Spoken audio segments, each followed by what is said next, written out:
从协和广场往西边看，你能看到法国的国家地标之一凯旋门。那你再仔细看哦，你会发现里面还有一个门，门中门，这也是一个凯旋门。今天咱们就来聊一聊巴黎的新旧凯旋门。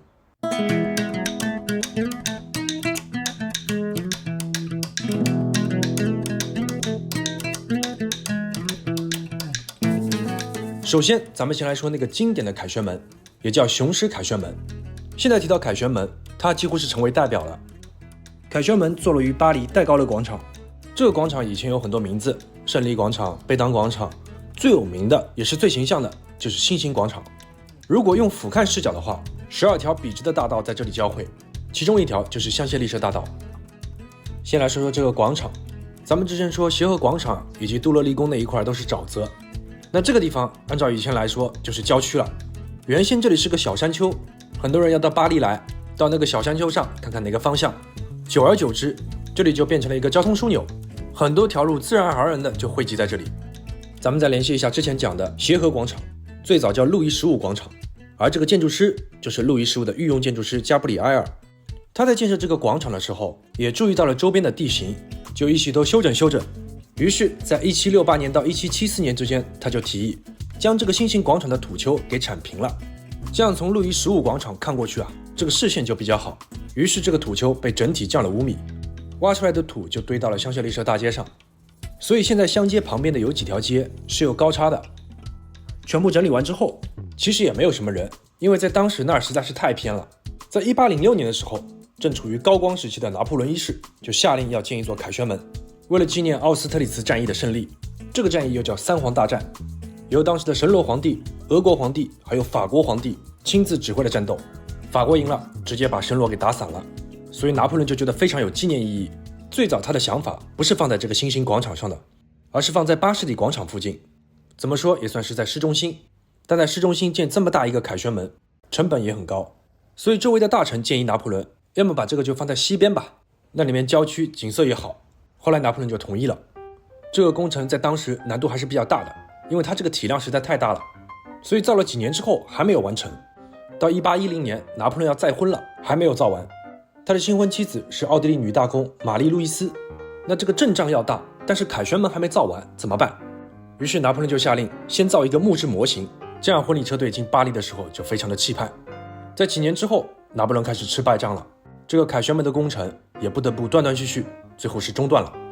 后来又过了将近10年，由路易18恢复了这个凯旋门的工程，但最终完成又到了路易菲利普时期，真正算是竣工是在1836年。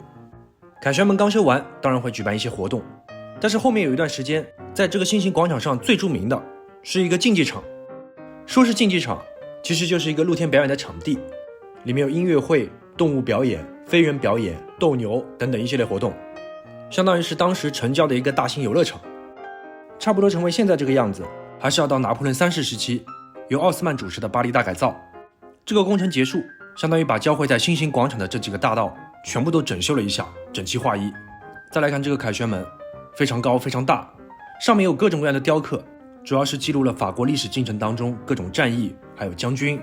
现在这个凯旋门底下主要是纪念1战时期阵亡的士兵。在20世纪后半段，人们发现这个凯旋门上面有一些裂缝，是因为不均匀沉降所导致的，所以这个凯旋门现在也会定期的做一些加固工作。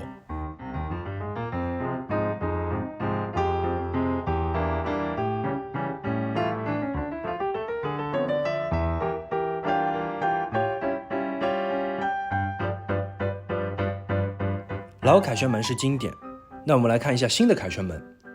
这个凯旋门也叫拉德芳斯凯旋门，位于巴黎西部的拉德芳斯商业区，这里都是高楼，那可不要再说巴黎没有高楼哦。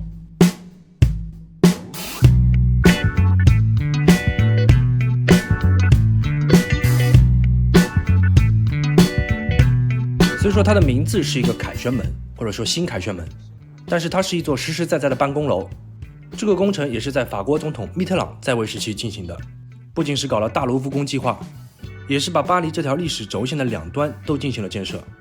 在1982年，围绕这个新凯旋门就展开了一场设计竞赛，最终是丹麦建筑师斯普雷克尔森赢得了竞赛。因为其他凯旋门都是跟军事战争胜利有关，他希望建一座能够展示人性跟人道主义的凯旋门。方案定了之后，在1985年开始建设，但1年之后，斯普雷克尔森因为身体原因辞职，那不久之后就去世了，所以他没有亲眼见到这栋建筑建成之后的样子。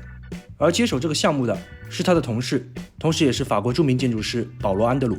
最终，这个新凯旋门在1989年竣工。建筑的整体是非常简洁的，方方正正，内侧面窗框的凹凸非常明显，而外侧是玻璃，非常的平整。中间有一个长长的观光电梯，直接通到顶部。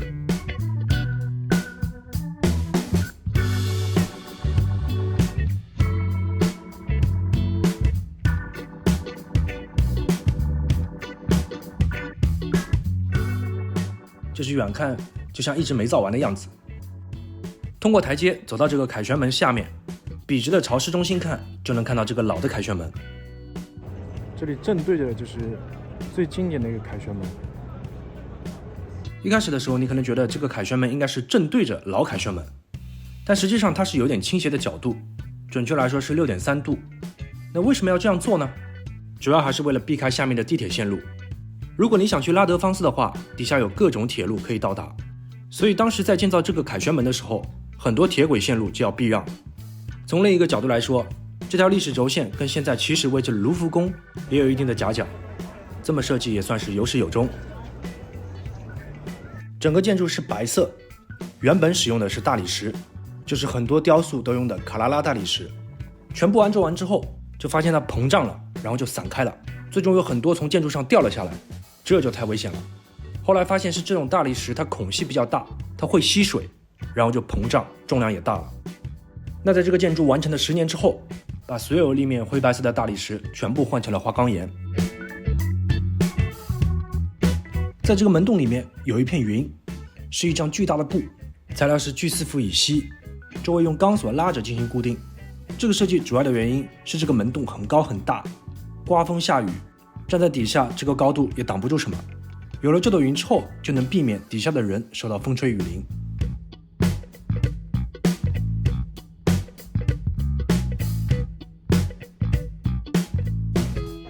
另外一边用玻璃进行了遮挡，若隐若现。新旧凯旋门要说联系，只是保留了门这个形式，而其他几乎全部都变了。不过每个建筑都会随着时代的发展而发生变化，评价也会变得不一样。这个凯旋门也是巴黎的地标，在很多电影中出现过，当然一般旅游是不大会去的，但这里可能更加能代表巴黎的新面貌，也是欧洲最大的几个商务区之一。回过头来看，在巴黎的这条轴线上，可以直接看到新旧2个凯旋门，还是一件非常有意思的事情。以上就是本期视频的全部内容，下期再见。